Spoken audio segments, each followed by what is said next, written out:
Today we're diving into a bizarre chapter in Padre Pio's life. Accusations of violence, secret riches, and scandal. But what did his superiors think of these outrageous claims? Stay tuned to find out. Welcome to Following Padre Pio. Whether you're a returning viewer or new to our channel, we're excited to have you with us. Padre Pio, a Capuchin mystic, friar, and miracle worker, continues to inspire and intercede in powerful ways today. Join us as we share new videos and shorts 5 days a week, diving into the extraordinary life and miracles of this beloved saint. Discover how Padre Pio's legacy can touch your life and the lives of your loved ones. Subscribe now and let's embark on this spiritual journey together. And now to today's story. It's well known that the ecclesiastical authorities imposed harsh restrictions on Padre Pio's priestly ministry based on what I'd call some pretty bizarre accusations. These accusations came through anonymous letters, and yet they were taken seriously. But have you ever wondered what Padre Pio's superiors thought about these claims? How did they respond to these accusations, and on whose side were they truly? Well, today we'll answer these questions with the help of the book, Padre Pio, From the Sanctions of the Holy Office to the Splendour of Truth, by Joachim Bouflet. Let's start with a letter sent from the Holy Office to the General Minister of the Capuchins, Father Giuseppe Antonio, in 1922. This letter paints quite the picture. Listen to this. It has been reported to this supreme office that recently on 2 occasions the Capuchin friars of the San Giovanni Rotondo convent fought with one another to the point of bloodshed, using both bladed and firearms, with several being injured, until the intervention of the Marshal of the Carabinieri. The cause of this dispute and exchange of blows appears to be the division of substantial sums. It is said 300,000 or 400,000 francs, accumulated by Padre Pio and others, and of valuable objects received from the pious women who frequent the convent, just as the friars frequent their homes even at night.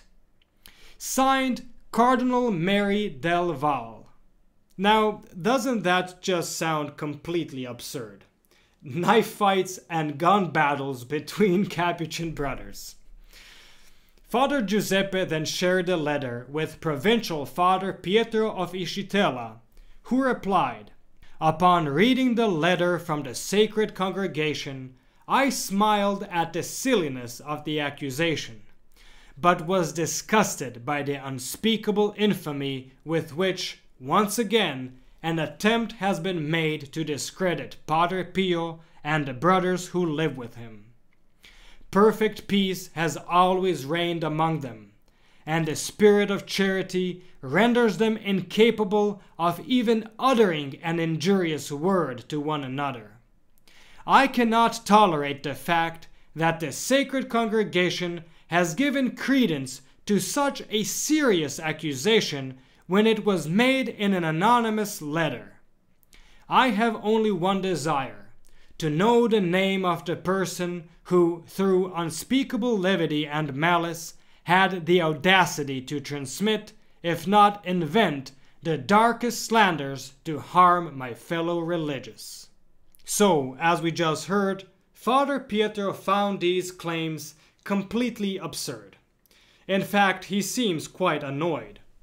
Well, the General Superior of the Capuchins, Father Celestino of Desio, wasted no time. Just 2 days after receiving the letter, he was already in San Giovanni Rotondo investigating the alleged incidents. Here's what he wrote in his report.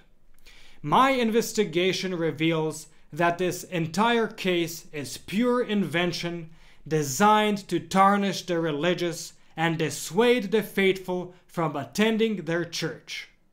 It is the work of ill-intended individuals who view the good done by these monks with ill will. Furthermore, the author shares how after his departure from San Giovanni Rotondo, Father Paulino, the future superior of the convent, learned about these plots against Padre Pio.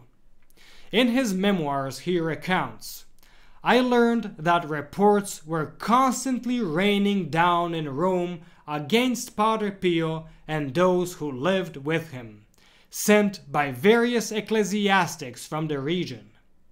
Had I stayed there longer, who knows under what light I would have been portrayed to the Holy Office, and who knows what might have happened to me?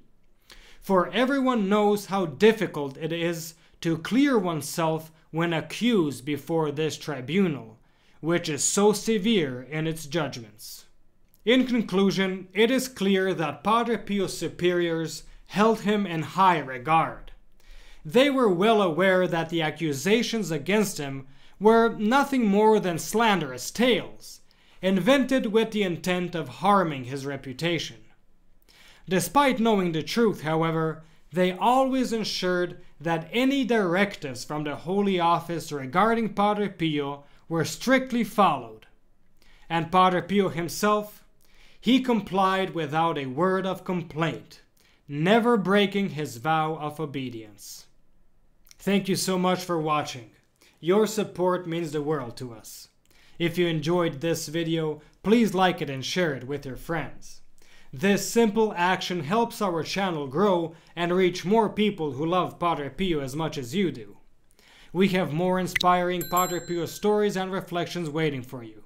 Check out the specially recommended videos on the end screen or click on the links in the description below for a full selection of great content, including our Padre Pio Thoughts for the Day playlist.